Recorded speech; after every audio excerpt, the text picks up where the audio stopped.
C'est au cours de la digestion que les glucides contenus dans les aliments sont transformés en partie en glucose. C'est à ce moment-là que l'absorption intestinale permet au glucose de passer dans le sang.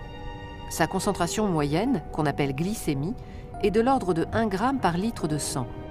Même si elle peut varier au cours de la journée, cette valeur est maintenue à ce niveau grâce à l'intervention de mécanismes permettant le stockage et le déstockage du glucose.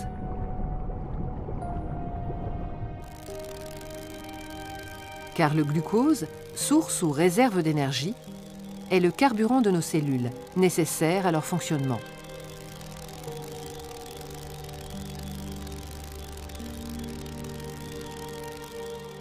Foie et pancréas jouent un rôle fondamental dans la régulation de la glycémie. Le pancréas sécrète dans le sang des hormones susceptibles d'en faire varier la valeur. 2 scénarios peuvent se présenter. Après un repas copieux, la glycémie augmente. Le pancréas va le détecter et déclencher immédiatement la production d'une hormone, l'insuline, qu'il libère dans le sang.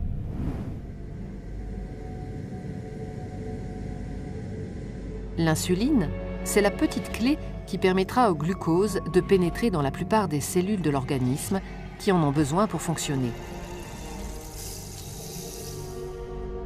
Mais l'insuline va également favoriser la mise en réserve du glucose dans les organes de stockage du corps, principalement le foie et les muscles.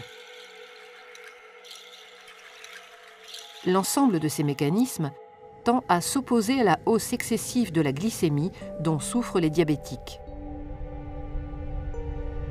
On peut donc dire que l'insuline sécrétée par le pancréas, en favorisant le stockage du glucose, fait baisser la glycémie.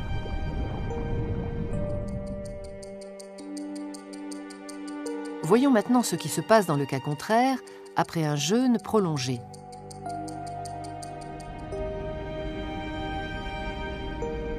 Le pancréas détecte une baisse de la glycémie, un manque de glucose dans le sang.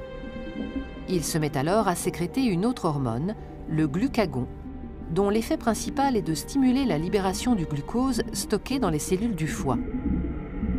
Le foie est le seul organe dont les cellules soient capables de restituer dans le sang le glucose emmagasiné. Ce déstockage du glucose va avoir pour effet d'empêcher une hypoglycémie dangereuse. Pancréas et foie jouent donc un rôle important dans le contrôle permanent de la glycémie.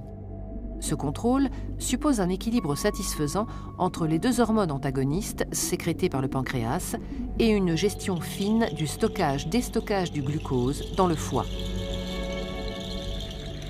Cet équilibre dynamique, qu'on nomme homéostasie, est obtenu grâce à ce système autorégulé à commande hormonale qui s'avère être une authentique mécanique de précision.